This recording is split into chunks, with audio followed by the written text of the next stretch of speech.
ஆன்மீக எழுத்தாளரும் ஆன்மீக சொற்பொழிவாளருமான பி சுவாமிநாதன் எழுதியுள்ள ஆன்மீக நூல்கள் அனைத்துமே தாமரை பிரதர்ஸ் மீடியாவில் கிடைக்கும். மகாபிரிவா தொகுதிகள் தமிழிலும், மகாபிரிவா தொகுதிகள் ஆங்கிலத்திலும் இவர் எழுதியுள்ள நூல்கள் பல்லாயிரக்கணக்கான வாசகர்களிடையே பெரும் வரவேற்பை பெற்றது. இவற்றை தவிர திருப்பதி சரணம் உட்பட ஏராளமான ஆன்மீக நூல்கள் தாமரை பிரதர்ஸ் மீடியாவில் கிடைக்கும். ஸ்ரீ குருபியோ நமக.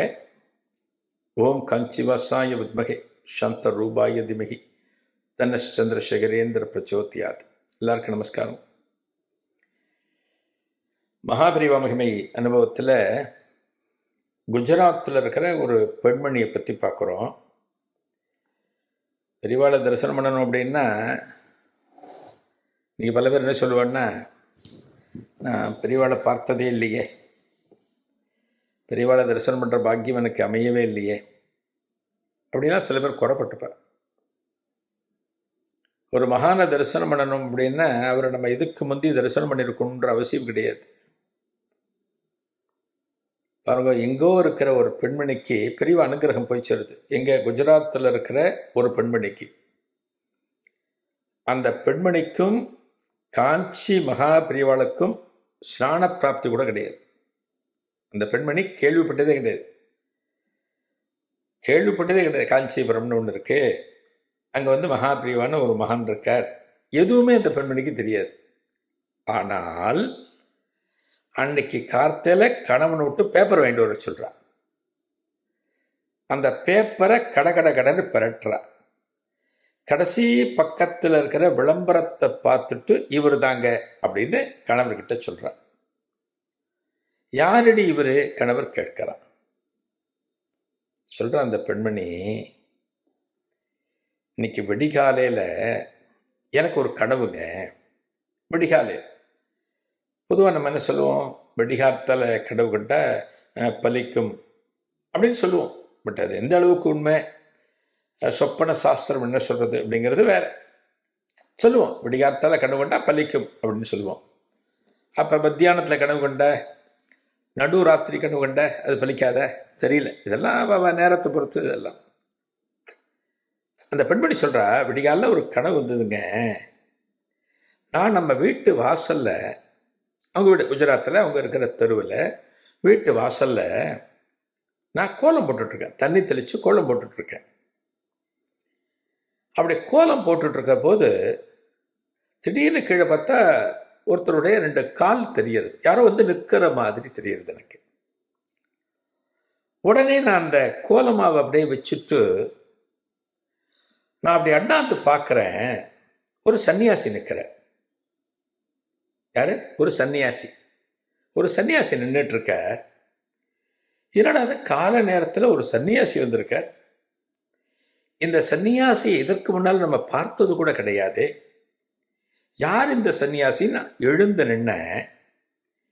ஒரு சன்னியாசியை பார்த்தாலே கும்பிடணும், அவருக்கு ஒரு மரியாதை கொடுக்கணும். அந்த வகையில் அவருக்கு நான் கும்பிட்டுட்டு, சாமி நீங்கள் யாருன்னு கேட்டேன். என்ன உனக்கு தெரியலையான்னு கேட்டார். தெரியல சாமின்னு. எனக்கு ஒன்றை தெரியும். யார்? மகாபிரிவா சொல்றாரு. இந்த சன்னியாசி மகாபிரிவா. அந்த பெண்மணிக்கு பாருங்க, காலங்கார்த்தால கோலம் போடுற போது மகாபிரிவா இருக்கிற. எனக்கு தெரியும், ஒன்றை பார்க்கறதுக்காக நான் வந்திருக்கேன் அப்படின்னு பெரியவா சொல்கிறேன். சன்னியாசி சொல்கிறேன். என்னங்க அது ஆச்சரியமாக இருக்குன்னு சொல்லிட்டு நான் உள்ளே கூப்பிட்டேன்.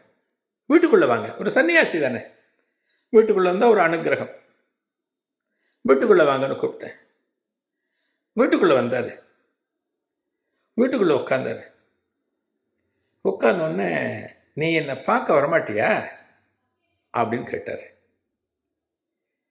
நான் உடனே அவர்கிட்ட, சாமி உங்களை நான் பார்க்க வரணும்னா நீங்கள் எங்கே இருக்கீங்க சாமி? நீங்கள் எந்த இடத்துல இருக்கீங்க? நீங்கள் யாருன்னு தெரிஞ்சாதானே சாமி நான் பார்க்க வர முடியும்னு நான் சொன்னேன். அப்படியா? நாளைக்கு கார்த்தால, விடியங்கார்த்தால பேப்பரை வாங்கிப்பாரு அப்படின்னு சொல்லிட்டு போயிட்டார். பேப்பரை வாங்கி பாருங்கன்னு சொன்னார். சொல்லி முடிச்சுட்டு நான் அவரை பார்க்குறேன், கனவு கலைஞ்சு போச்சு, முடிஞ்சு போச்சுங்க. இது விடியால கண்ட கனவு. இதனால தான் உங்களுக்கு டீயை கொடுத்து முதல்ல உங்களை பேப்பர் வாங்கிட்டு வர சொன்னேன். நீங்கள் பேப்பர் வாங்கிட்டு வந்துட்டீங்க. இவர் கனவுல சொன்னது உண்மைதானா, இல்லை ஒருவேளை எதானைக்கு எனக்கு பிரம்மையா அப்படிங்கிற குழப்பத்தோடையே சரி பேப்பரை பார்த்துட்டா நமக்கு ஒரு தெளிவு ஏற்படும், பேப்பரில் இல்லைன்னா பிரச்சனை இல்லை, அது கனவாக போயிடும் அப்படின்னு நினச்சி நான் பேப்பர் வாங்கிட்டு வர சொன்னேன். ஆனால் இந்த பேப்பரில் பாருங்கள், கடைசி பக்கம் இது பார்த்தீங்களா, இவர் தான் என்னோட கனவுல வந்தார் அப்படின்னு தனது கனவில் வந்த துறவி சந்நியாசி மகா பெரியவாதான் என்பதை தனது கணவருக்கு ஊர்ஜிதப்படுத்துகிறார். எப்படி இருக்கு பாருங்க. பெரியவாளை தரிசனம் பண்ண பல பேர் மடத்துக்கெல்லாம் போறா, நிறைய பேர் அடிக்கடி போயிட்டு இருக்க. அவா கனவுல பெரியவா வராளா இல்லையான்னு தெரியல. பெரியவாளை பற்றி நினைக்காத, பெரியவா பற்றின சிந்தனையே இல்லாமல் இப்படி ஒரு மகான் காஞ்சிபுரத்தில் வாழ்ந்தார், காஞ்சிபுரத்தில் பிருந்தாவனம் கொண்டிருக்கிறார்கிற தகவலும் தெரியாமல் எங்கோ குஜராத்தில் ஒரு கிராமத்தில் இருக்கிற ஒரு பெண்மணிக்கு மகாபிரிவா கனவுல வர. இதுக்கு பேர் பூர்வ ஜென்ம சுகிருத்தம் அப்படின்னு சொல்லுவார். அதாவது முற்பிறவியில் நாம் செய்த நல்வினைகள் காரணமாக இந்த பிறவியிலே நமக்கு கிடைக்கக்கூடிய ஒரு ஆசீர்வாதம். அதாவது ரொம்ப நம்ம உள்ளே போய் பார்த்தோம் அப்படின்னா, இப்போ ஒருத்தர் வெளிநாட்டில் இருக்காருன்னு வச்சுக்கோங்க, உதாரணத்துக்கு அமெரிக்காவில் இருக்காருன்னு வச்சுக்கோங்க. அவருக்கு என்னமோ திடீர்னு இந்தியன் கல்ச்சர் பற்றிலாம் படிக்கிற போது அவருக்குள்ள ஒரு ஆர்வம் வருதுன்னு வச்சுக்கோங்க. அது சம்பந்தமான பல விஷயங்களை தேடி தேடி தேடி படிப்பேன். இந்தியன் கல்ச்சரில் என்னென்ன இருக்குது, இந்திய ஆன்மீகத்தில் என்னென்ன இருக்குது, இதெல்லாம் தேடி படிக்க ஆரம்பிக்கிறார் அப்படின்னா அவங்க வீட்டில் இருக்கிறவங்க அவருடைய நண்பர்கள் கேட்பாங்க, ஏன்பா உனக்கும் இதுக்கும் என்ன சம்பந்தம் இருக்குது, நீ பிறந்தது இங்கே, வாழறது இங்கே, நீ இந்தியாவுக்கே போனதில்லை, இதெல்லாம் இதுக்கு படிக்கிறேன்னு கேட்குறாங்கன்னு வச்சுக்கோயேன்.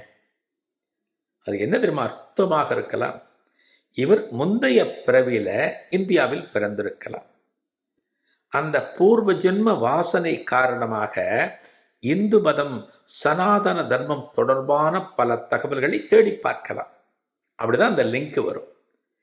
இந்த குஜராத் பெண்மணிக்கும் அப்படித்தான் ஒரு தொடர்பு காணப்படுகிறது போலும்.